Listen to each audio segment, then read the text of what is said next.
Caro amigo internauta, cara amiga internauta, estamos de regresso, dando continuidade aos nossos estudos nesse canal de vídeos, o Raciocínios Espíritas. No momento presente estaremos desenvolvendo ainda mais as nossas reflexões a respeito da obra-prima Paulo Estevão, a obra-prima da psicografia mediúnica de Chico Xavier, o grande apóstolo da mediunidade. E, naturalmente, que esse é o terceiro momento nosso de considerações a respeito da obra. Conforme foi anunciado em outros momentos, estamos estudando algumas obras clássicas da literatura espírita, particularmente a literatura mediúnica do Espírito Emmanuel. Já tivemos a oportunidade de fazer reflexões a respeito de outras obras. Há 2000 anos, por exemplo, Ave Cristo. Logo mais estaremos reflexionando a respeito de 50 anos depois e da obra Renúncia.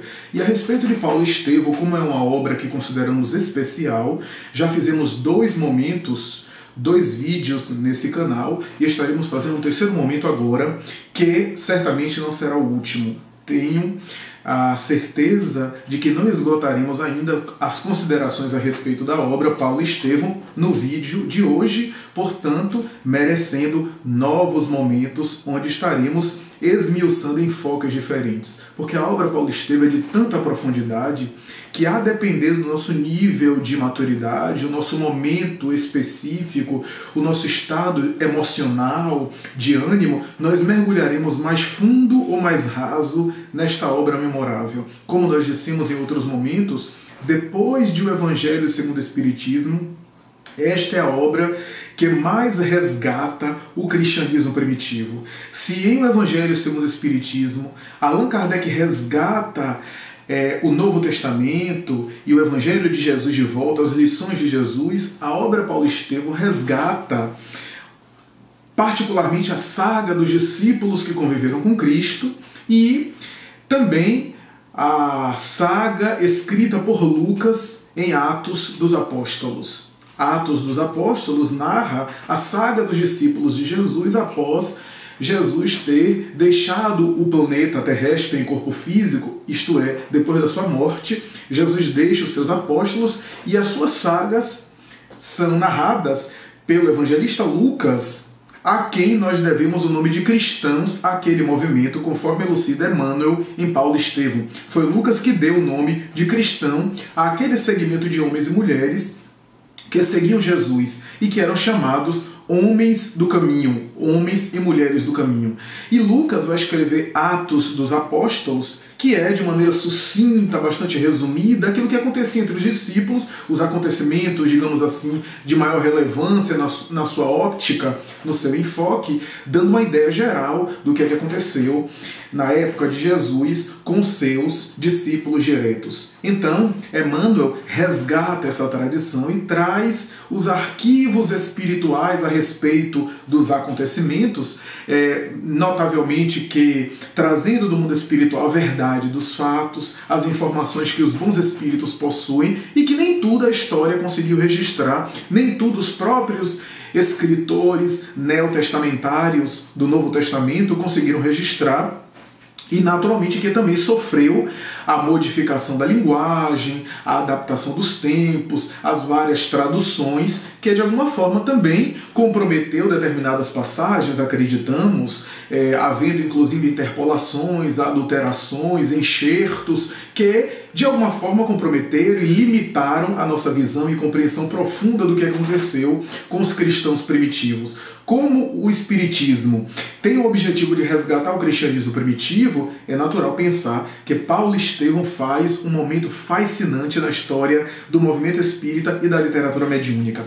Paulo Estevão, através de Emmanuel, traz a saga desses cristãos primitivos, da vivência de Pedro, Paulo, João Evangelista, os grandes mártires iniciais e aqueles que seguiriam depois, Roma no seu apogeu, no seu ápice, os grandes imperadores e o impacto do cristianismo em Roma. Tudo isso é narrado em Paulo Estevão, notadamente o cenário da antiga Judéia depois da morte de Jesus, depois da partida de Jesus desse mundo. A obra Paulo Estevão inicia com Emmanuel escrevendo a respeito da cidade de Corinto uma cidade bastante conhecida na época, que tinha uma influência muito grande do helenismo grego, do período helênico, do apogeu grego, em que os grandes pensamentos filosóficos influenciaram Corinto.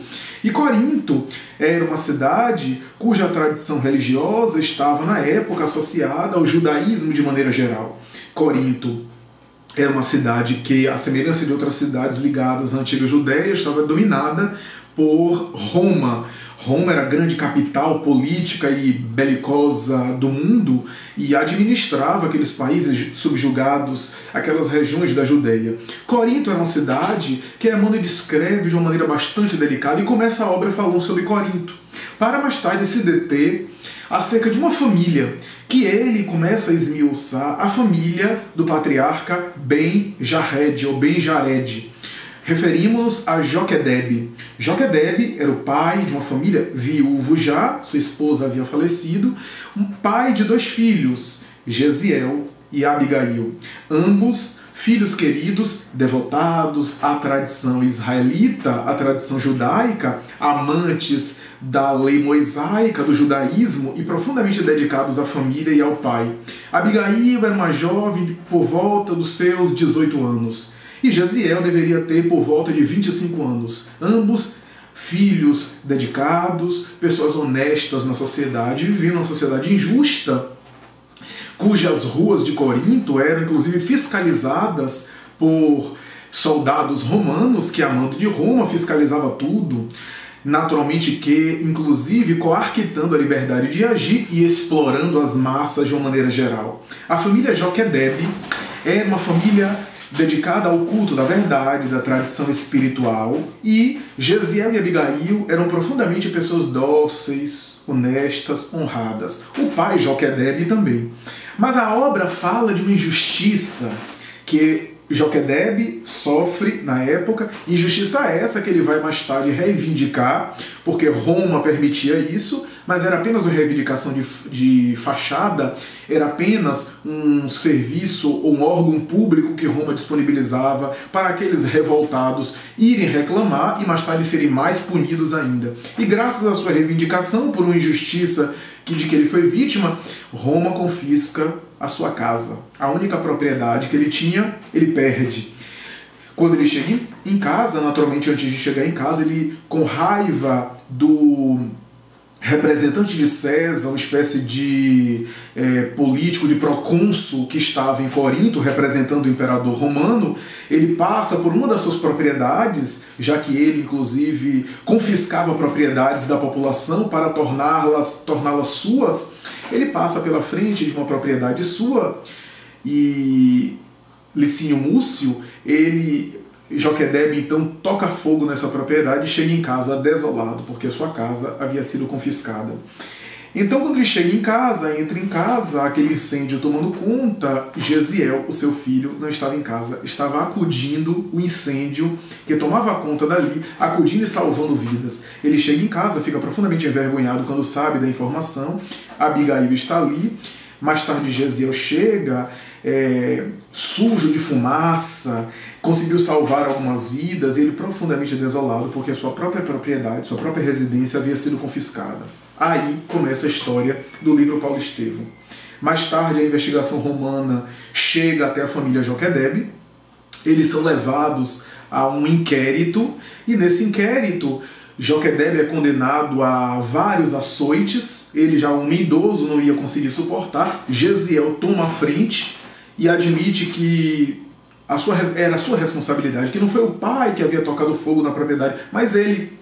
Os romanos não entendem direito porque sabem que ele, Gesiel, tinha sido visto, inclusive, acudindo àquela região e salvando algumas pessoas. Então ficam embaraçados, na dúvida, decretou açoite tanto ao pai quanto ao filho. Abigail chora, vê os dois sendo açoitados até transformar em volta deles poças de sangue. O velhinho não aguenta e o açoite romano, de maneira violenta, cruel e repetitiva do soldado exausto e agressivo, acaba atingindo a ponta do açoite romano, que quase sempre tinha uma pedra, um mármore ou um dente de algum animal ou um osso, acaba penetrando a garganta do velho, do ancião, que começa a explodir em borboletadas de sangue, tomba no chão, morre diante dos 2 filhos desolados. Jesiel é decretado escravo romano, é levado para as galeras romanas, e Abigail é enxotada dali, a sua irmã, que sai à busca de um casal, Ruth e Zacarias, que tinham perdido um filho e considera ela uma filha espiritual e a alberga ela no seu lar, que fica profundamente ali desolada, angustiada, e Jesiel é levado para as galeras romanas. Quem entrava nas galeras romanas da escravidão nunca mais saía dela. Jesiel é levado mais tarde a embarcações, mas o seu comportamento de herói, devotado ao bem, de não revoltado, sensibiliza inclusive as pessoas ali, os seus escravos, inclusive os seus senhores, que ficam tão sensibilizados com ele, que mais tarde, por uma série de circunstâncias e série de situações, o próprio Jesiel é liberado em circunstâncias muito específicas, muito detalhadas, que não dá tempo de a gente detalhar tudo aqui, mas ele acaba sendo liberado em febre, em uma doença que acreditava-se inclusive que ele não ia sair vivo daquela doença. Ele mais tarde, em uma das viagens, em uma dessa embarcação, um romano quis inclusive jogá-lo no oceano, mas o outro romano disse, não, eu devo minha vida a ele porque ele me ajudou, joga ele na próxima terra que parar. E a próxima terra era Jerusalém, a famosa cidade santa, e ele é jogado ali. Vamos dar agora uma breve pausa para logo mais retornarmos.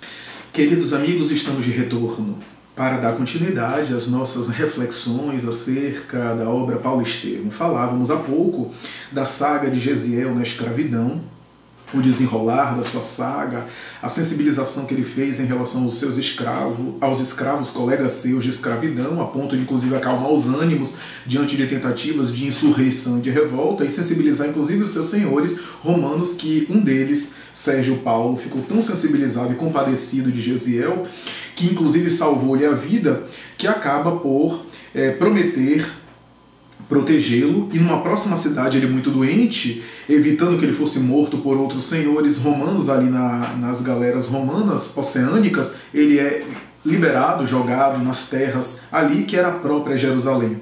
Jesiel agradece, e Sérgio Paulo só diz, para que eu não tenha qualquer complicação junto a Roma, porque podem descobrir que fui eu que liberei, e é proibido liberar um escravo, torná-lo livre, eu só lhe peço para, quando houver oportunidade, se você sobreviver a essa doença, você substitua seu nome, troque de nome, para não associar a sua figura e nós considerarmos você aqui morto. Jesiel então aceita e nunca se esquece desse homem extraordinário.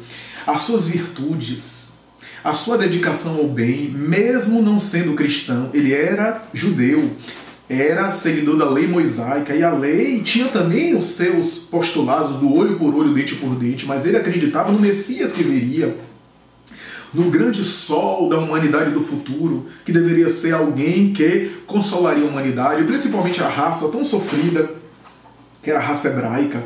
Então ele é jogado ali doente, e ainda tateando e com dificuldade, com alguma condição, com algumas moedas que ele havia ganho, ele havia adquirido, um assaltante, um bandido se aproxima dele, inclusive ameaça-lhe matá-lo com uma faca, ele entrega as coisas, pede-lhe para não ser assassinado, doente, agora sem recursos, ele fica ali, até que ele recebe a informação que havia uma casa miserável ali próximo, na estrada de Jope, onde pessoas muito estranhas, chamadas homens do caminho, ali estavam e normalmente aceitavam os doentes, os miseráveis, as pessoas necessitadas de toda sorte, e ali ele poderia receber ajuda, ele poderia receber abrigo. Então ele vai com muita dificuldade doente, ele vai a esse local que era chamada Igreja do Caminho. A Igreja do Caminho, ele é levado lá, é albergado, ele percebe que há vários leitos em salas dedicadas a doentes, a enfermos, ele é colocado, recebe alimentação, conforto, e mais tarde o grande anfitrião e responsável pela casa senta para conversar com ele. Se trata de Pedro, Simão Pedro, o grande pescador, discípulo de Jesus. E ao conversar com ele, o próprio Pedro se impressiona diante daquele homem que era um jovem, aliás, 25 anos, que conversa com ele, que fala da esperança que ele tem do Messias, conta um pouco da sua história, e quando ele fala do Messias que ele esperava, Pedro vai dizer: mas você não soube? Não ficou sabendo? O Messias já veio. Gesiel vai dizer: mas como já veio? Já veio. Veio à terra e começa a falar de Jesus. Começa a falar de Jesus de maneira emocionada, a tal ponto que Gesiel também se emociona até as lágrimas e começa a declamar de cor dos trechos no Antigo Testamento que fala do Messias que deveria vir e deveria se sacrificar como cordeiro, se entregar à humanidade. Era dessa forma que ele via o futuro Messias, alguém que deveria se imolar pela humanidade. Se não me falha a memória, um texto de Isaías, que ele cita de memória. Pedro se emociona, e Gesiel então diz: traz-me as anotações dele. E Emmanuel diz que Pedro traz os escritos de Levi, Mateus. Aqui há uma informação histórica interessante. Com essa narração, Emmanuel oferece para nós e para os estudiosos a ideia de que o primeiro evangelho escrito foi o de Mateus. Na época que Emmanuel escreveu isso, nenhum historiador concordaria com essa ideia. Nenhum. Todos os historiadores falavam de maneira quase que consensual que o primeiro evangelho foi escrito por Marcos. E Emmanuel fala que era Mateus, Levi. E explica, inclusive, dá considerações interessantes. Emmanuel escreveu essa obra na década de 40. Em 1947... foram encontrados os famosos manuscritos do Mar Morto, que deram uma luz nova à compreensão dos textos evangélicos, inclusive pistas e informações históricas. Mas esses textos do Mar Morto só foram decodificados, porque era uma linguagem muito antiga e precisou de anos e anos de estudo para decifrar, inclusive, os hieróglifos, só foram decifrados, em sua maior parte, há poucos anos. Há poucos anos, os historiadores têm revisado, reanalisado alguns conceitos históricos e há já uma linha e alguns segmentos da teologia e da história defendendo a ideia de que Mateus foi o primeiro evangelista, foi o primeiro evangelho. Gesiel pega os evangelhos, o Evangelho de Mateus, e começa a ler avidamente pelas lições de Jesus, pelas informações que Jesus deixou, pelos ensinos que Levi e Mateus havia oferecido. Pedro fica entusiasmado com aquele jovem e, para surpresa, aquela febre, aquela peste que Gesiel estava sendo vítima, é erradicada, ele fica radicalmente curado. E a partir daí ele se torna um cristão na famosa Igreja do Caminho, a primeira instituição cristã primitiva. E ali abraça o Evangelho com todas as veras do coração, se tornando um discípulo tão dedicado que os seus discursos começou a fazer verdadeiras multidões. A sua oratória começou a sensibilizar as massas, a emocionar. O seu verbo flamívono, emocionado, começou a sensibilizar as pessoas e a sua mensagem se tornou conhecida por causa da grandeza da sua compreensão, da sua sensibilidade, da sua rara capacidade de compreender os textos sagrados e associá-los a Jesus.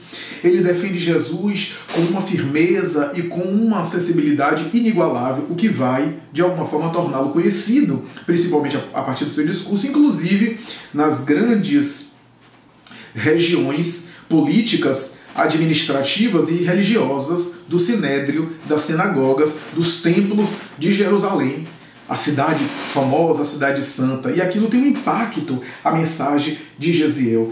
Na Igreja do Caminho, Gesiel impressiona Pedro e João. O próprio João, o evangelista que está ali presente, o discípulo amado, fica impressionado com Gesiel.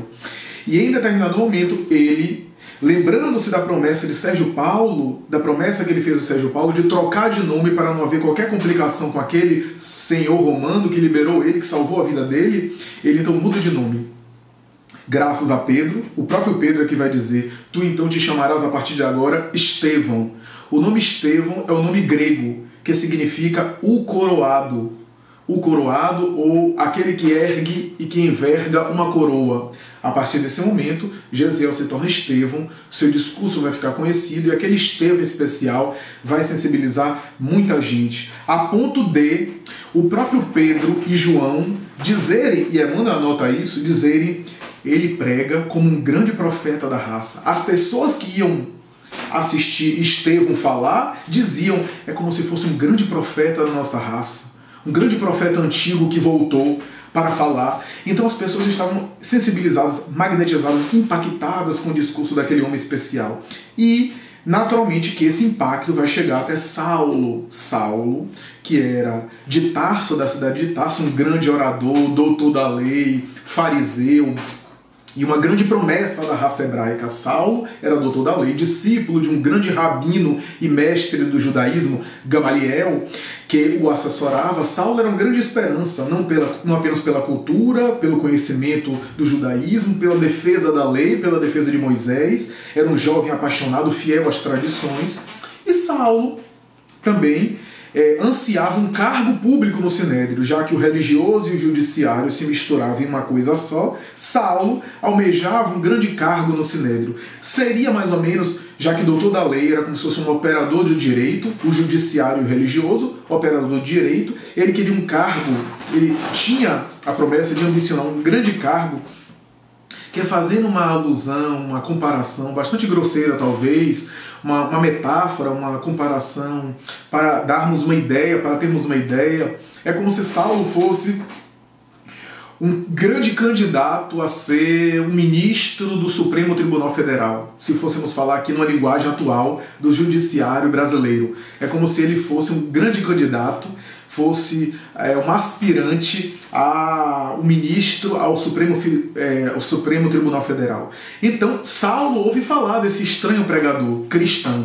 O cristianismo, na época, não chamava tanto a atenção das autoridades, porque eram homens que atendiam a miséria, a necessidade e faziam discursos sobre aquela doutrina, que para o judaísmo era uma doutrina estranha, mas não incomodava, de uma maneira geral, não impactava. Mas aquele discurso se tornou tão conhecido e popular, e as pessoas começaram a ouvir, embora a maioria dos judeus vinculados ao mosaísmo não considerasse, não valorizasse aquilo, até achava bom a instituição do caminho, que de alguma forma atendia a miséria, socorria os mendigos para ajudar na sociedade. Mas Saulo, que era profundamente fiel às tradições mosaicas, quis saber que discurso era aquele, quem era aquele Estevão, de quem é que se falava, e foi até a Igreja do Caminho. Quando ele entra na Igreja do Caminho, as pessoas percebem, porque era uma pessoa conhecida, era uma personalidade célebre na época, as pessoas percebem, então ficam impactadas com a presença daquela personalidade pública, e ele então senta para assistir uma famosa palestra que Estevão iria dar naquele dia. E Estevão dá uma palestra emocionada, Saulo tenta interromper, há uma discussão, Estevão não entra na discussão de Saulo, mas responde a Saulo no texto bíblico, no texto do Antigo Testamento, deixando Saulo sem argumento, porque Estevão parecia muito inspirado, de tal forma que Saulo sai daquele momento furioso, prometendo uma revanche, uma vingança.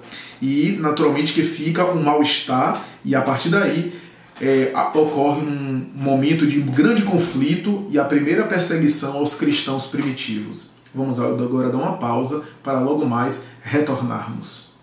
Queridos amigos e amigas, estamos de volta para dar continuidade às nossas reflexões acerca da obra Paulo e Estevão. Falávamos há pouco do impacto que o discurso de Estevão teve em Saulo, o doutor da lei do Sinédrio. E graças a esse impacto, a essa repercussão, é que Saulo se torna furioso depois do debate que ele estabeleceu na Igreja do Caminho com Estevão, e cujo diálogo, ele que não estava acostumado a perder, entre aspas, debates, o argumento de Estevão era tão sólido, tão profundamente fortalecido e embasado nas Escrituras, que deixou Saulo embaraçado e sem possibilidade de argumentar em contrário. Estevão fundamentava a sua tese, o seu discurso, profundamente na lei antiga, demonstrando um conhecimento excepcional da lei antiga e fundamentando a sua ideia de que Jesus era o grande profeta e Messias esperado pelos pais do judaísmo, por aqueles que estruturaram o pensamento mosaico e pelo próprio Moisés. Então, graças a isso, Saulo sai da Igreja do Caminho profundamente perturbado, considerando a partir daquele momento Estevão o seu adversário, o seu mais notável oponente, a quem ele deveria direcionar todas as forças para convencê-lo do contrário, convencê-lo de que ele estava errado, fazê-lo recuar em relação à sua postura teórica, filosófica, religiosa e, ao mesmo tempo, vencê-lo em um debate. Estevão, no entanto, resistia a qualquer tipo de polêmica. Saulo, no entanto, resolve desencadear uma perseguição aos cristãos primitivos e o faz, gerando uma série de repercussões em Jerusalém, aprisionando apóstolos, discípulos de Jesus, inclusive João, Pedro, Tiago, que são aprisionados para depois serem liberados, porque graças à intercessão de Gamaliel, o seu mestre, Saulo cede e libera-os, mas não libera Estevão. Ele queria um debate, estabelece um debate com Estevão, debate esse que vai levar Estevão a resistir, a não ceder. Saulo perde a cabeça, perde a razão, entra em conflito corporal, Estevão não reage, é surrado e mais tarde decreta a morte do grande Marte, que é apedrejado vivo pelas tribos do Sinédrio, cada uma delas atirando uma pedra na sua vez, e ele é apedrejado vivo até a morte. Saulo estava prestes a se casar com uma jovem, que por ironia do destino era a própria Abigail. Abigail já estava em Jerusalém, saiu de Corinto, foi para Jerusalém com o casal de pais espirituais, Ruth e Zacarias, e estava ali. Conhece Saulo nesses anos, se vincula a ele, estava prestes a se casar com ele, era noiva de Abigail. Ele era noivo de Abigail. E naquele dia, eles se comprometeram, combinaram a se encontrar depois do julgamento de Estevão. Quando Abigail chega no Sinédrio, ele está já no final, ela se aproxima e, embora o rosto e o corpo de Estevão está transfigurado, ela percebe que era o próprio irmão que estava ali. Ela corre às pressas e diz: esse Estevão, que é chamado de Estevão, é meu irmão Gesiel. Ele estava perdido, eu achava que estava morto, mas está aí. Então há um grande embaraço. Estevão, no momento máximo da morte, antes de morrer, ainda olha para Saulo e perdoa completamente. Diz a ele que ele foi fiel a Moisés até aquele momento e quando conhecer Jesus vai ser fiel da mesma forma. Pediu a Abigail para ser uma noiva e uma esposa dedicada a ele e morre diante da surpresa que vai deixar no coração de Saulo para sempre aquele impacto. Aquele impacto vai ficar marcado no seu íntimo para sempre. Saulo, com orgulho ferido, quando percebe que Gesiel era Estevão, o seu cunhado, portanto, ele desfaz, rompe o noivado com Abigail e diz para ela: você não percebe que a gente nunca vai ser feliz? Ele é o meu maior oponente. Como é que você vai conviver com isso? Sabendo que inclusive eu fui quem decretou a morte do seu irmão. E como é que eu vou conviver sabendo que você é a irmã do meu maior adversário? Há um rompimento, Abigail volta para a casa de Ruth e Zacarias e mais tarde volta para Corinto. Saulo fica agora revoltado com tudo, porque amava Abigail profundamente, mas era orgulho ferido, a presunção, a prepotência, a paixão irracional, e começa agora a perseguir todos os cristãos que ele considerava uma ameaça ao judaísmo de Israel. Começa a perseguir, a enclausurar, a açoitar. Nesse ínter ele sente saudade de Abigail, volta para procurá-la e encontra Abigail à beira da morte, na angústia, na saudade, na melancolia. Ela acaba enfraquecendo, adoecendo, talvez ela tenha pego uma tuberculose ou algo parecido, estava à beira da morte, falecendo quando ele chega, e ela já era cristã. Um cristão primitivo que estava ali, Ananias, havia sensibilizado o coração dela e consolado ela, era um ancião, consolado ela no Evangelho de Jesus. Ela se torna cristã, tem uma visão psíquica de Estevão, que aparece para recepcioná-la, porque ela já estava próxima a desencarnar. E ela ainda tem tempo de dizer para Saulo, em hemoptises de sangue, ela diz: Estevão me disse, meu irmão Gesiel, que Jesus te ama muito, e tem planos para você, e morre nos seus braços. Ele fica mais furioso e vai na direção de Ananias, persegue um, persegue outro, a ponto de açoitá-los, até que um cristão, depois de muito ser torturado, inclusive as unhas arrancadas, declara que Ananias estava na cidade de Damasco. Ele ouviu falar que Ananias teria ido para a cidade de Damasco, ele então vai para a cidade de Damasco, e no caminho de Damasco, já não era o mesmo homem, diz Emmanuel, no trajeto ele refletia, parecia que ele passava uma espécie de análise de toda a sua vida até aquele momento, a saudade de Abigail, a dor no coração de não ter consorciado-se com a noiva querida, tudo aquilo que tem acontecido na vida dele. Ele detestava o cristianismo, achava que Jesus estava sempre na vida dele, perturbando os seus passos, e nessas reflexões ele já estava mais suscetível a uma experiência espiritual. Às portas de Damasco, ele tem uma experiência psíquica, tomba do animal, e vê o próprio Jesus que vem ao seu encontro. Essa passagem é célebre porque o próprio Atos dos Apóstolos na Bíblia se refere a essa passagem em que Lucas escreve o grande acontecimento em que Saulo é buscado por Jesus às portas de Damasco, e que Jesus diz: Saulo, Saulo, por que me persegues? Quem é você? Eu sou Jesus, aquele a quem tu persegues. Ele chora copiosamente, Emmanuel descreve os detalhes desse momento, que é muito difícil a gente reproduzir aqui, pela beleza e grandeza e elegância da narrativa do Espírito. Emmanuel, ele chora copiosamente, e diz Emmanuel que entre Jesus e Saulo havia um abismo que o apóstolo teria que romper e ultrapassar agora. E então, quando Jesus diz: Saulo, Saulo, por que me persegues? Qual é a colocação de Saulo? Senhor, o que queres que eu te faça? No momento que Jesus aparece a ele, aquele espírito resoluto, diz Emmanuel, aquele temperamento apaixonado pelo mosaísmo, porque ele era fiel aos preceitos da época. A lei da época dizia que quem estivesse contra Moisés deveria morrer a pedradas. Foi isso que ele fez com Estevão e com outros, ou pelo menos perseguiu outros. Então ele era fiel aos preceitos da época, de maneira apaixonada até. Naquele momento, aquela alma sincera, resoluta e apaixonada, quando vê Jesus diante dele, aquele ser transcendental que rasgou os céus, como diz Emmanuel, para vir ao seu encontro, ele que era o grande adversário do cristianismo, então ele chora copiosamente e percebe que Jesus realmente era o Messias esperado, que voltava do mundo dos mortos para aparecer a ele, logo a ele. Então ele chora copiosamente, aquela alma resoluta, sincera, com a mesma sinceridade vai dizer: Senhor, o que queres que eu te faça? E Emmanuel vai dizer: entrega total, doação total. E Jesus vai dizer: entra na cidade, Saulo, e lá eu te direi o que tu deves fazer. Saulo, embriagado com aquela experiência, os amigos ali presentes não viam nada, achou que ele estava tendo uma alucinação, que era falta de alimento. Alguns começam a chorar.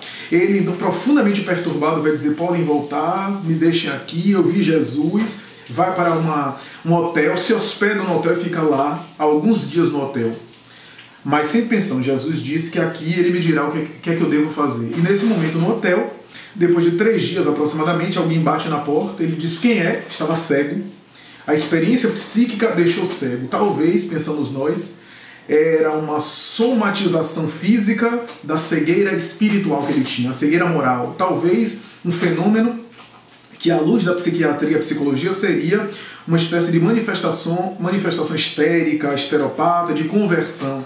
Mas a grande verdade é que era um símbolo da sua cegueira moral, através da materialização de uma cegueira temporária física. Algumas pessoas com impactos emocionais muito grandes, e a psicologia e a psicanálise assim atestam, às vezes vivenciam um processo de somatização temporária, paralisias, cegueiras temporárias por conta de algo psicológico, mudez, a pessoa tem um trauma e fica muda durante um tempo. Então é um fenômeno bastante conhecido dos estudiosos da área. E ele fica cego depois daquele impacto emocional. Alguém bate na porta, ele diz quem é no hotel.